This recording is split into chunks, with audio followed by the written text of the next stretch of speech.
a pretty decent cushion. He said those could be the ones that could finish off a squad if you let them. Yeah, they've got the cushion. This half has been theirs. And the lead will grow by one more.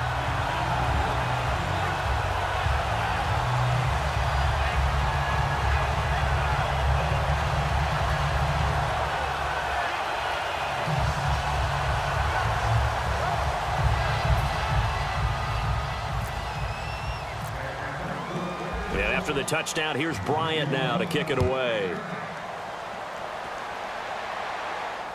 That's fielded in the end zone. And he'll take this up past the 20 and down at the 22-yard line. And now out come the Giants. And with time quickly fading here in the second quarter, not sure how aggressively, offensively they want to play this. I think we'll find out just how much they trust their guys in this situation if they decide to take a shot. It's a 6-yard pickup, and it gets them to 2nd and 4. And once again, leverage wins. The offensive line, lower than the defensive front. They moved them and found some good space for the guy carrying the ball. 4 yards remaining now on 2nd down. They stick on the ground. Again, it's Marine. And this will go as a short gain on what will be the final act of this first half. So we've reached halftime here in the end. And apparently that's all, Larry. So much for the halftime report. We'll see you in the postgame. We're ready to get to the third quarter. This is taken at his 4. Oh, the spin. A beautiful fake. And good starting field position. He'll get this one all the way up to about the...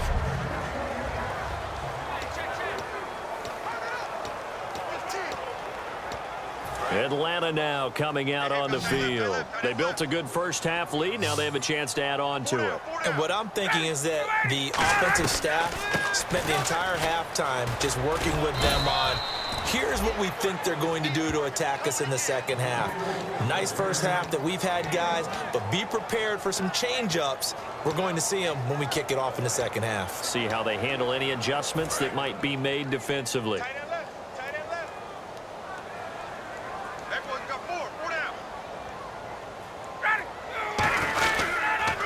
Now it's Freeman. And he'll get this up to about the 38-yard line. He'll pick up only a yard there, and it'll leave him with a 3rd and 7. And quickly, they get to the line. On 3rd down, Devontae Freeman. And he is going to lose yardage here. He lost 2, and it brings up 4th. But that certainly felt like an example of a defense just saying, okay, we've had enough. We've gotten mashed all night long. About time we got a good play in. But flip it over to the offensive side. They've got to be really upset that they allowed a play like that to happen. They were pitching such a great game, they want to keep it going.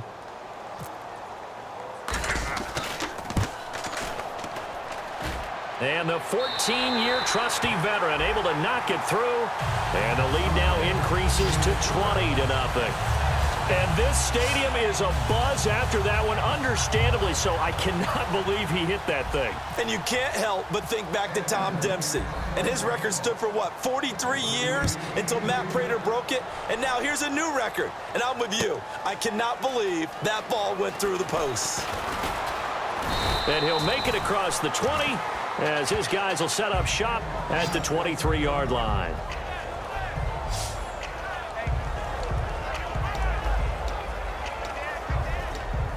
A look at the offense now here, coming back out on the road for their first possession of the second half. They trail offense, first time to touch the ball in quarter 3, and we'll see what they can do. And I can't wait to see what they have planned, because some teams script to start a half. Other teams just go, okay, these are the sequence of plays we want to run. These things worked well for us. And sometimes they throw in that big chunk play right away. Shocker. Try and get after them early and try and create a big play to give themselves some momentum. See what they have up their sleeve. Now Manning. And he's just going to get rid of this thing. To no one here. He throws it away. And now it's 3rd.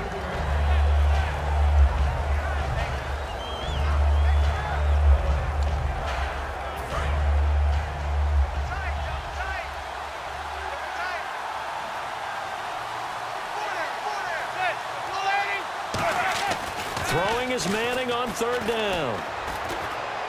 And he'll be out of bounds across the 30-yard line. It's a gain of 5, and that's going to bring up a 4th down.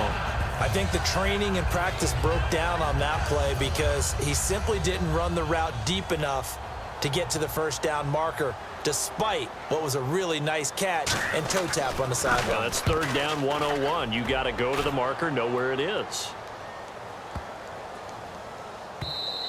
And no one there to stop it. Hits at the 8, but it carries all the way into the end zone for a touchback. Heading back onto the field, here's a look at Devontae Freeman now. And we have seen a decline in the numbers. Where does the fault lie? Just him? Maybe the guys up front? Combination? Well, as you and I both know, it's almost always a collective deal. But in this case, I think maybe the offensive line got a little overconfident. They had blocked so well in the first half, picked up on what the defense was doing. I think we've seen an adjustment now that they have not picked up on. And now they're being a little bit overwhelmed. 3 yards on the pickup there, and it'll be 2nd down. In my book, that's running the ball well, but with intelligence. How about him keeping the clock moving, staying in bounds? Yeah, even though it's the 3rd quarter, you're thinking ahead, aren't you? This is where your running game can really help you with a lead in the 2nd half. I agree totally. It's not just end-of-the-half situations that you worry about the clock. It's throughout the game. And with a lead, stay in bounds. Make them fight harder to try and catch you. And this one goes nowhere. Losing yardage back at the 22. And 5 in the secondary now for the Giants on 3rd down. They'll come up with split backs in the backfield. Oh, he didn't spike it. He faked it. Caught on the right side by Jones. And he'll get to the 29-yard line, brought down there. Give him 7 on the play, and that'll bring up 4th down. So much about offense is what you call hidden yardage. You know, you throw the ball to someone, they catch it, and then they can make a big play. You know, they create a play, run after catch. They did a really nice job there of limiting that and keeping him from a first down. Yeah, stopped him in his tracks. And he gets it to the 34, good enough for the first. It'll be a gain of 6, and they're able to pick up the conversion here on 4th down. I tell you, on 4th and 1, when you're way back on your side of the field, I thought this might just be an attempt to draw them off and get the first down that way. But they were going for it the whole time, and they wind up getting it. Freeman again, a first down carry.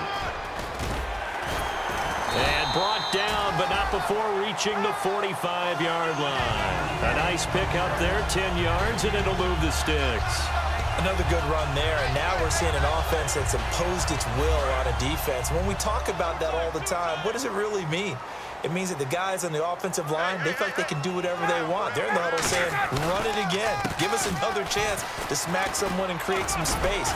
On the defensive side of the ball, not only have they imposed their will against you, you're almost powerless to figure out what you're doing there, but you got to keep your spirit up at the same time, and they're taking that too.